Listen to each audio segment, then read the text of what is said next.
Well, there you see him, ladies and gentlemen. SmackDown General Manager Shawn Michaels standing by backstage, where at the end of the night, he will reveal who will be the #1 contender to the WWE Championship at SummerSlam.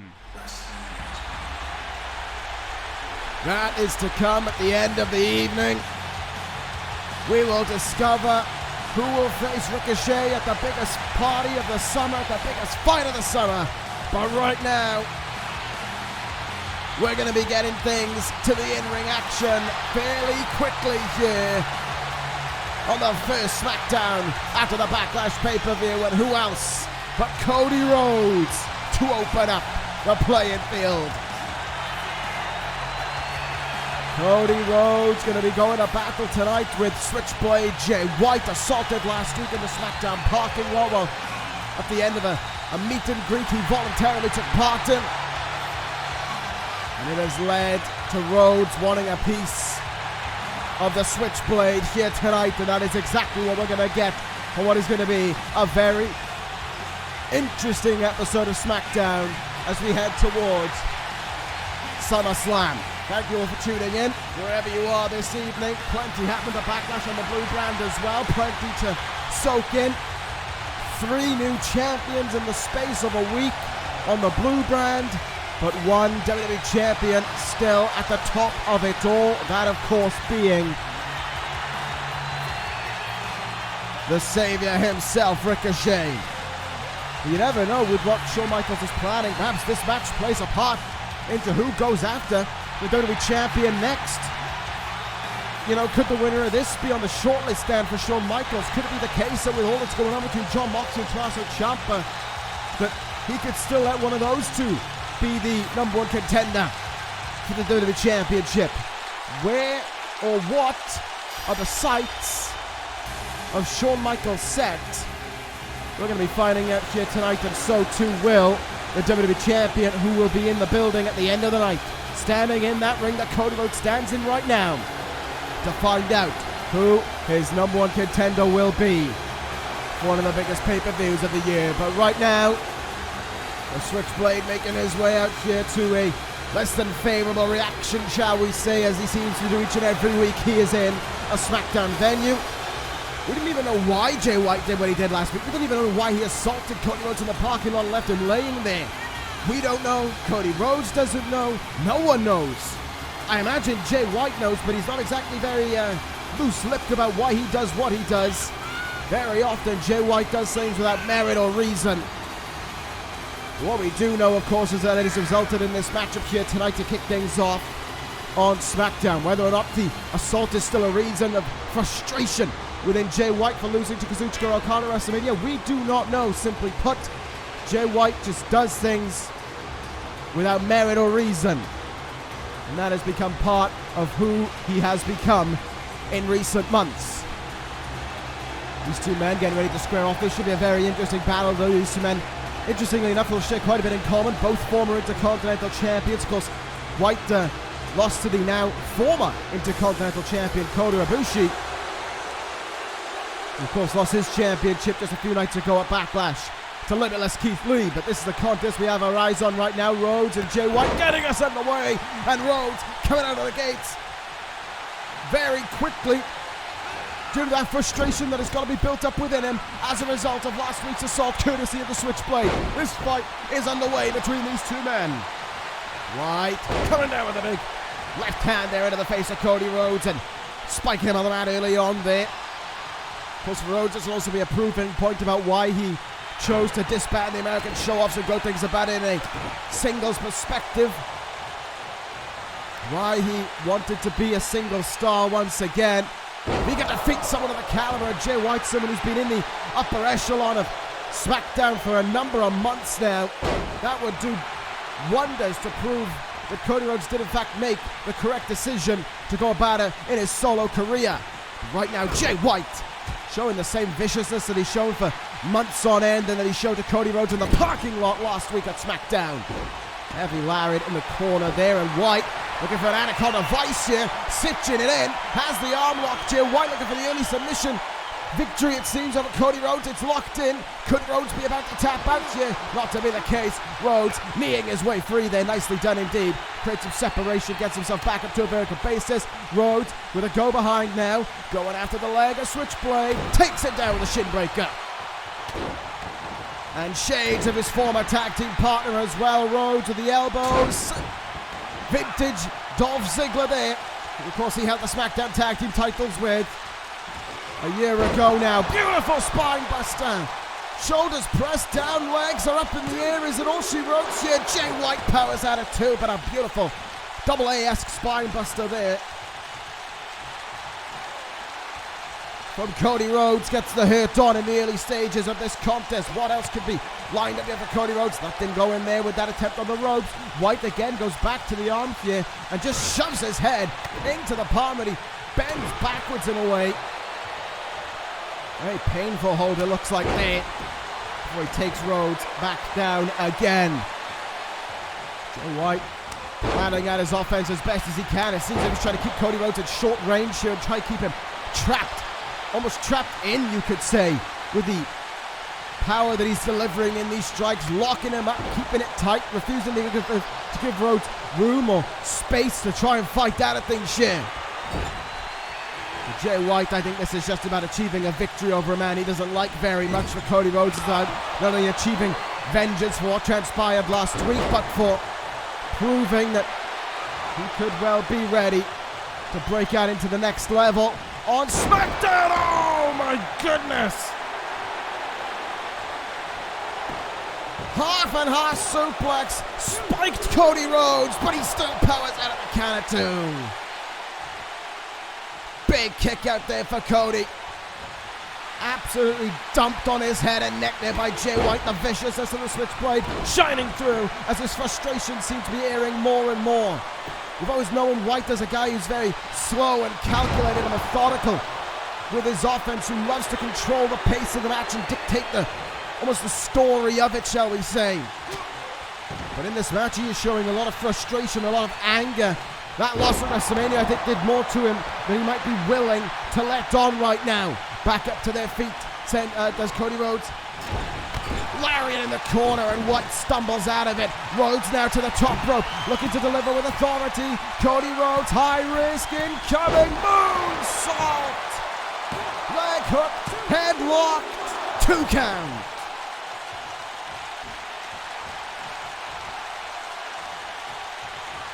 Not to be just yet for Cody Rhodes, but he stays on the offense as best as he can. This Wisconsin crowd cheering him on. Disaster kick!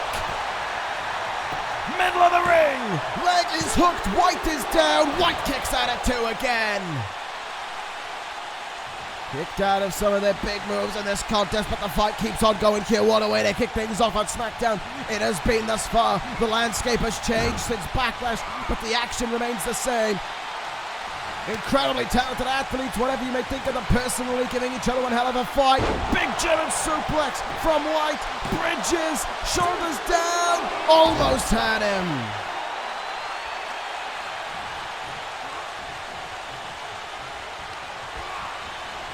White with the fight back there, and now perching Cody Rhodes up on the top rope. Nothing good comes when both men are up on the top rope. Wait a minute. What the hell? Powerbomb from the top. Cody kicks out at 2.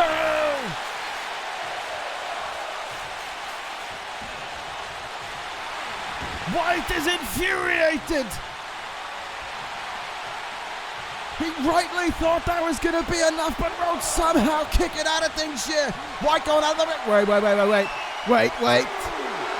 No, Jay White with a chair. Jay White with a chair in hand. The frustration's getting to him. Rhodes blocks it. Sends it back in his direction. Crossroads.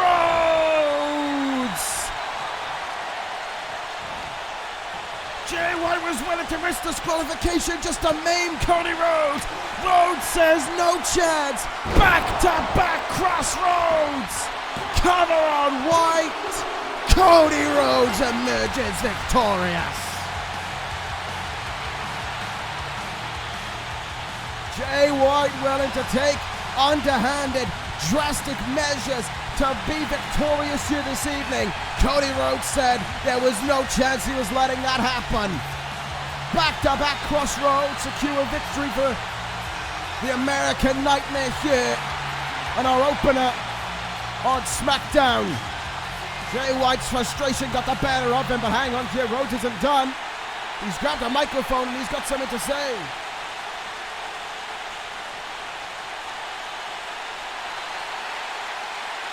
Rhodes almost allowing that to be a lesson for people to learn. You don't jump him and get away with it, and Rhodes, Satan there, he's got ambitions to fight for championships and to fight new champions.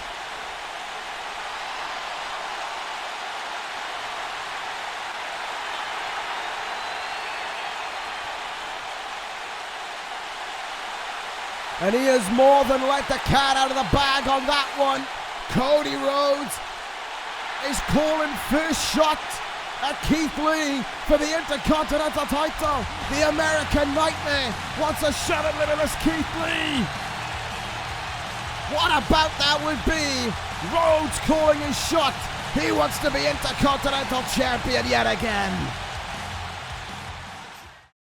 Well, ladies and gentlemen, earlier today we were able to catch up with the new SmackDown Tag Team Champions, MJF and Grayson Waller, to get their opinions on what happened to Backlash. Waller said it couldn't have gone better. Everyone was tuning in because that's what the Grayson Waller effect is all about. And they got a surprise up their sleeves for certain. But don't take it from me. Take it from my new partner, MJF. MJF laughed it up as well, saying it was so obvious and still someone as dumb as EC3 couldn't smell it underneath that big nose of his. Even the dumb marks in the crowd had figured it out, but EC3 just couldn't. MJF played his trick so well on the way up there that even when they negotiated a new contract, he put in a clause that allowed him to buy out EC3's contract. So he got him fired. No one else is going to stop this duo. The duo that they call the pinnacle of professional wrestling. And as Grayson Waller said, that is viral. Well, that would have been all, ladies and gentlemen, but just a few moments ago in the backstage area, a vicious assault took place from the Blackheart Tommaso Ciampa, assaulting Jon Moxley once again in the backstage area. A blindside attack on Death Rider that culminated in a fairy tale ending on the parking lot floor. Ciampa stood over the body of Moxley and talked down to him, heading away and thinking he had nailed the perfect crime, but SmackDown General Manager Shawn Michaels got right up into his face, and the two stared down with a confrontation. Ciampa saying, "This goes on until he decides it is time to end it." Shawn Michaels didn't take that too kindly and responded with, "No, it ends when I say it ends, and it will end next week. Tommaso Ciampa, Jon Moxley, you will end this. I don't care how, and I don't care where. Falls count anyway." Well, there you have it. Some huge news coming from backstage there, ladies and gentlemen. EC3 and Grayson Waller certainly played some tricks, there's no doubt about that, but Ciampa and Moxley, the rivalry that has bled out of WrestleMania, is still going to continue on and is finally going to culminate next week. That is going to be a big one, but this is a big one right now. For the first time on SmackDown, Tessa Blanchard is in the building. The former Raw Women's Champion, the former leader of the former trifecta, is here, having been drafted over to SmackDown in the WWE Draft.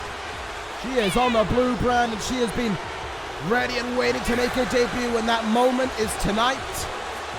The boos ring out as they always do for one of the greatest women's wrestlers, simply put, there has ever been.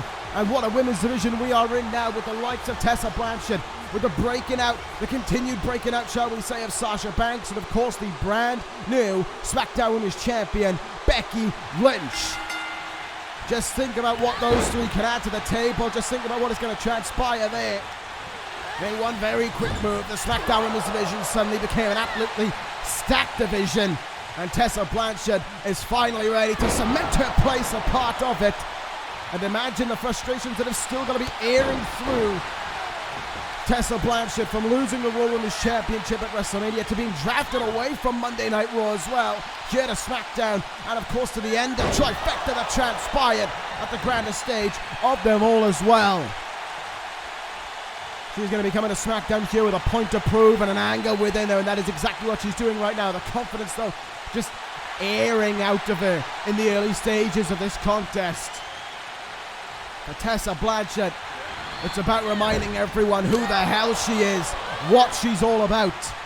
And it doesn't matter who or what you are not Tessa Blanchard, and that is why you may not be good enough. But hang on here, we could be off for an upset. Float over cover. Blanchard kicks out at 2, though. Oh, that was almost a shocking moment there. Look out now, double underhook. Oh, float over here. Blanchard in a bit of trouble. No, blocks the right hand and delivers a big one of her own. Now they have fired up Tessa Blanchard, who may not be too happy at all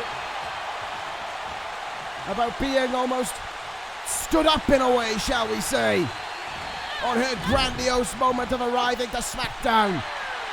Up on the top rope here, Blanchard kicked away, kicks the leg out from underneath, Magnum! Well, it was all fun and games and proving a point until she almost got showed up, and then the vengeance came out within her. Tessa Blanchard has arrived to SmackDown. Magnum connects, count to 100. This is over before it even began. Easy, simple win for Tessa Blanchard. The diamond has arrived on SmackDown, and this division just got even more packed and even more chaotic. And new SmackDown Women's Champion Becky Lynch will be holding her title even closer because there's targets arriving on all corners. And speaking of other challengers, right now, ladies and gentlemen, Sasha Banks was standing backstage during that contest and said, why does Tessa Blanchard even matter anymore? She says that nothing Tessa Blanchard does impresses her anymore. She lost everything she had, and she proves that she's got nothing about her. Sasha Banks beat her in the draft. Tessa's limelight at the top of the women's division is gone, and she's going to quickly learn that it's all about the boss now.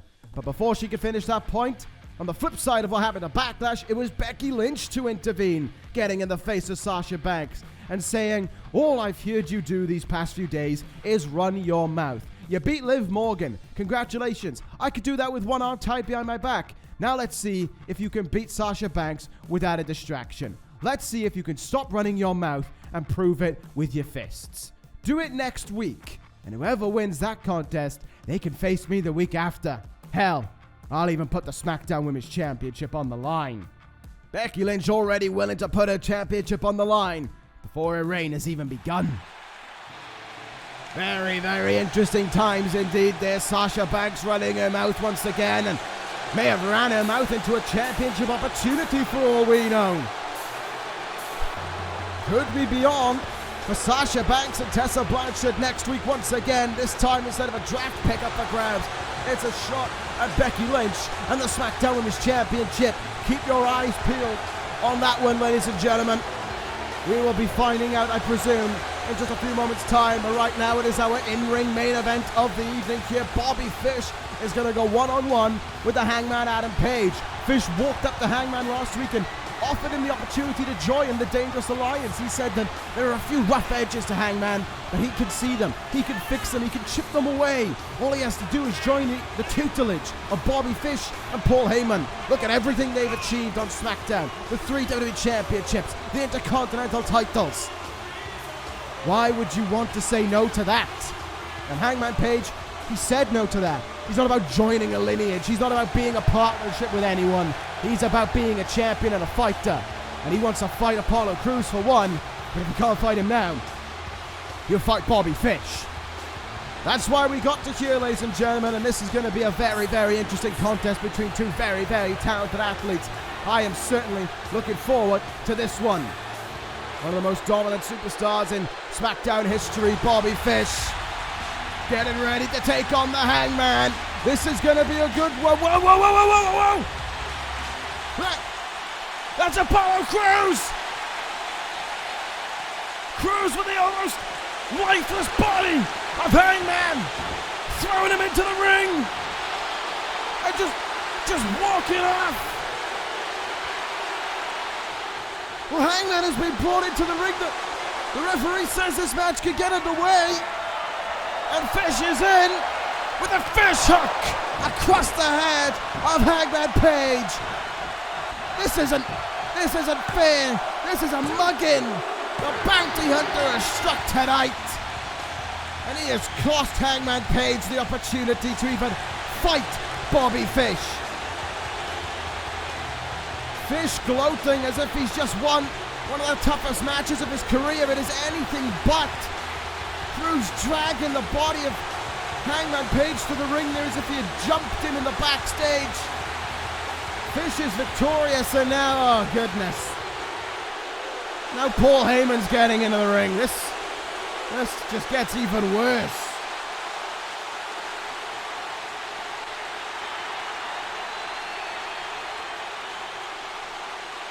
How many times have we heard this before from Paul Heyman? We heard it at WrestleMania. It's a broken record at this point. What are you getting at here, Heyman?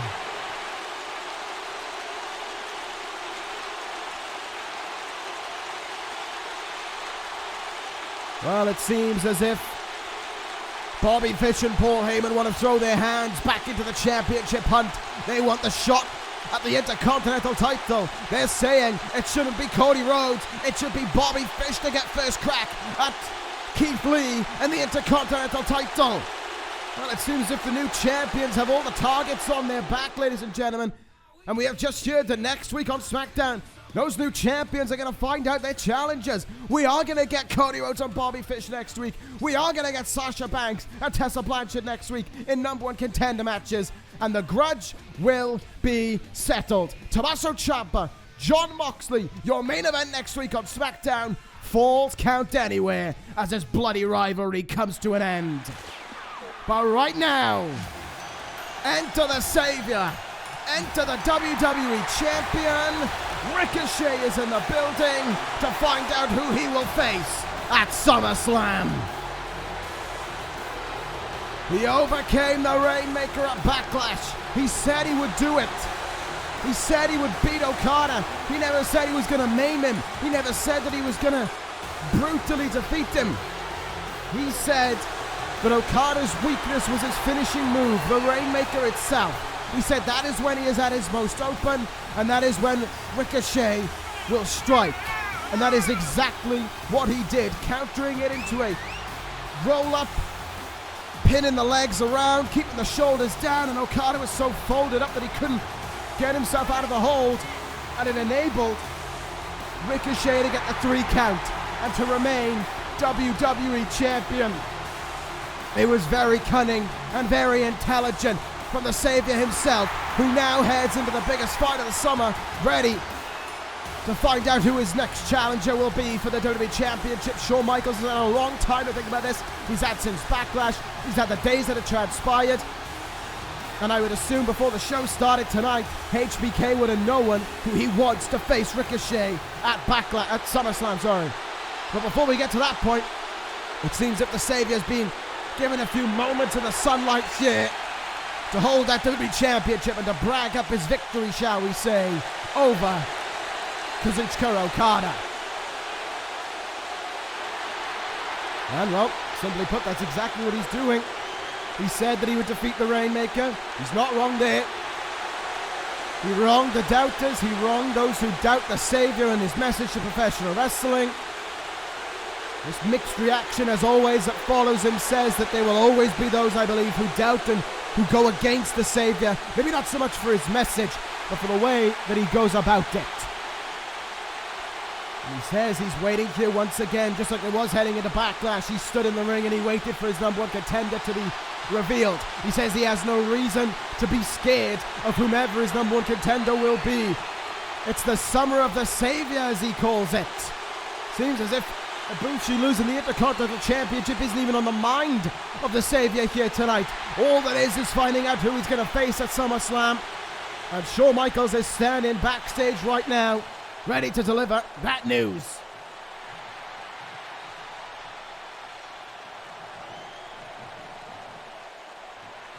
HBK doing a fine job of building the anticipation to this moment. I imagine it was a tough decision, but he's got his guy. We're waiting to find out. Who is it? At SummerSlam, Ricochet will be facing... Hang on a minute. Hang on just a minute. What the hell is Vince doing here?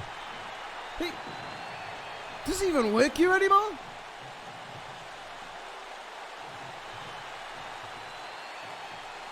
Vince McMahon stating that he's got his own guy that he wants to see face Ricochet at SummerSlam. And he seems to be about to show off the guy to Shawn Michaels.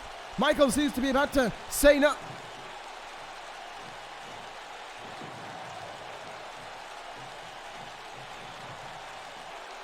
Shawn Michaels' mind seems to have been changed in the blink of an eye. Someone has caught his eye. But we're all left wondering, who is it? Oh my God!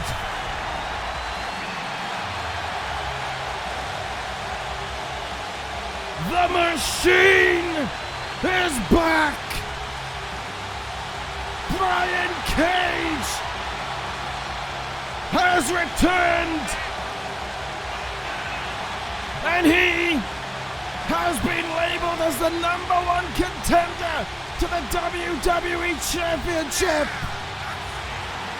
We haven't seen Cage since before the Royal Rumble, since his unsanctioned match with Jeff Cobb where he broke Jeff Cobb's neck.